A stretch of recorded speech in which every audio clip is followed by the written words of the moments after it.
Hi, I am Angela Barbash, and I'm the co-founder of Revalue and the board chair of the National Coalition for Community Capital. I'm so excited that you're here with us for this video series where we're going to talk about community investing and why it matters to you. Now, there are three things that we hope that you learn in this video series. First, what is community investing? Second is what's in this video series and why did we make it? And lastly, how does community investing fit with your personal values?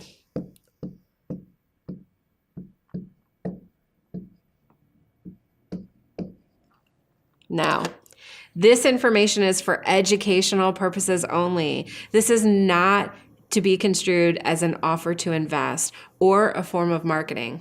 All investing carries risk. And so before you act upon any of the information in this video series, we really want to make sure that you consult your legal, financial, tax, and accounting professionals. Community investing carries specific kinds of risks, which we're going to cover in a later video. But it's important that you understand those risks and balance them against the opportunities. Now, with that in mind, let's get started.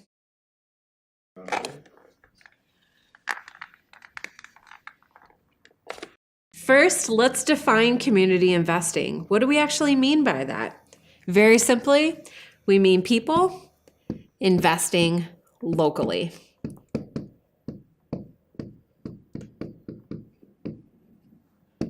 That can mean that you're investing in a local business, lending to a local nonprofit, or even investing in a real estate development in your town.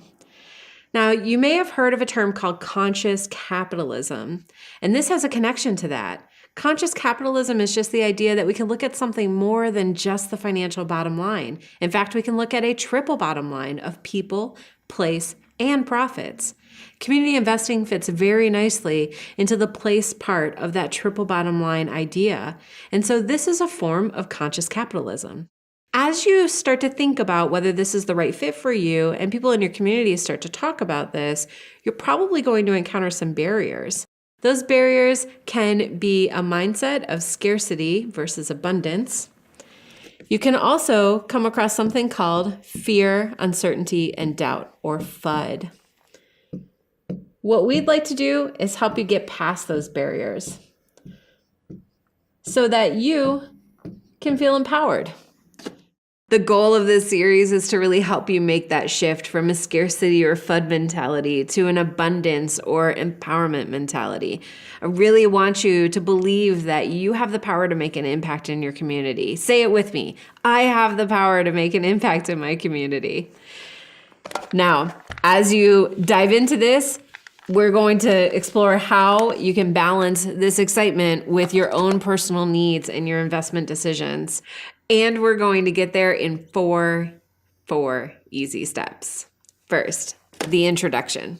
You're watching it right now. Way to go. The second is how does community investing, or CI, as you'll sometimes hear us say, how does it fit into your overall financial plan? Third, what is your style as an investor? How are you getting involved with the business? How are you contributing to the business beyond just your dollars? And four, zeroing in on the deal. How are you finding out about opportunities? How are you digging into them? And how are you handling failure, which is inevitable in all things? Now let's get a little bit more into my background. Who am I actually? My name is Angela Barbash. Again, I've been a financial advisor for 14 years. I started Revalue in 2013 with a group of partners, and we now serve values-driven investors. We're located in Ypsilanti, right here in Michigan, and we're really proud of the work that we do in helping to solve problems through mentorship and education. Now, to see all of this community investing work in action, I'm going to introduce you to two people, Kathy and Mike. Kathy and Mike are clients that we have worked with over the years who have become community investors over the course of time. Let's take a moment now to meet with them. I always wanted to be socially conscious about what I invested in, but I wanted also to be local. Unity Vibration had a get-together where people who were interested in investing went and they served us some kombucha, and then they talked about their business plan, and I really liked what I heard. So I believed in their product, I believed in who they were, what they stand for. They're also very environmentally conscious. So to have my money helping this local company do things that I believe in, what could be better than that? The thing I like about community investing is that it's local organizations that hire local people, keeps the money locally, and it helps them realize their dream to grow and to do something worthwhile for the community. As a couple, it matters where I invest my money and he invests his money because we are together. And so I talked to Mike about how do you feel about me investing in some of these local companies that even though they have our values, there may be a little more risk. And, how do you feel about that? And we decided together that a certain amount of risk in our investment is okay. Our values are so important to us. It doesn't make sense to be investing in things that we don't believe in. I love Kathy and Mike. They're some of our earliest investors in this movement, and I'm so glad that you got to see the kinds of conversations that they're having, which are really important to you as you become a community investor.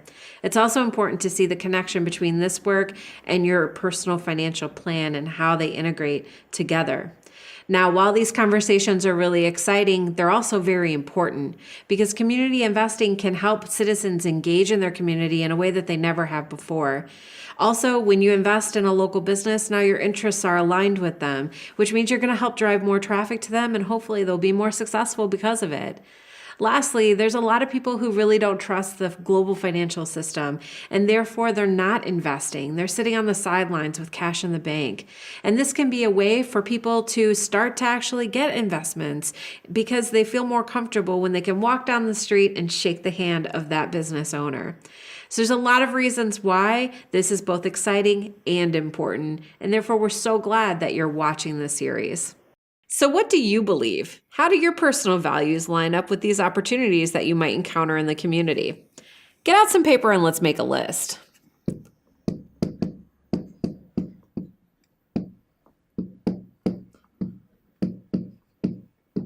First, let's look at what's called a positive screen. These are the things that you might want to invest your money into. And you can look for some clues around you. The first place would be, what are you reading? The second place to look might be where you're spending your free time. And lastly, you might look at where you're donating your charitable dollars at the end of the year. These will all give you a clue as to what kinds of investments you might be looking for in your community.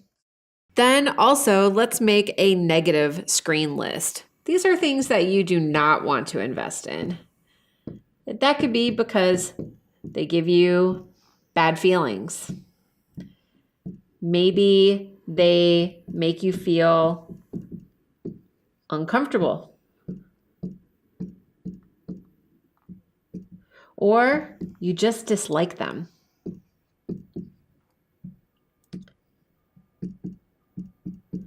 Now, for example, I like to invest my money into companies that are doing environmental restoration.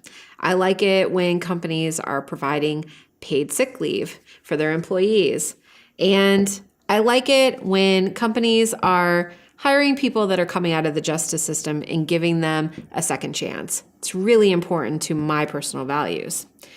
The kinds of companies I do not want to invest in are companies that are destroying the environment, companies that are not treating their workers well, or companies that are doing things like non-organic farming and monocropping. It's just not my jam.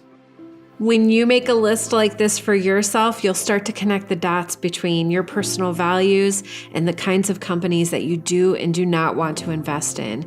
And that is really step number 1 in this journey of community investing.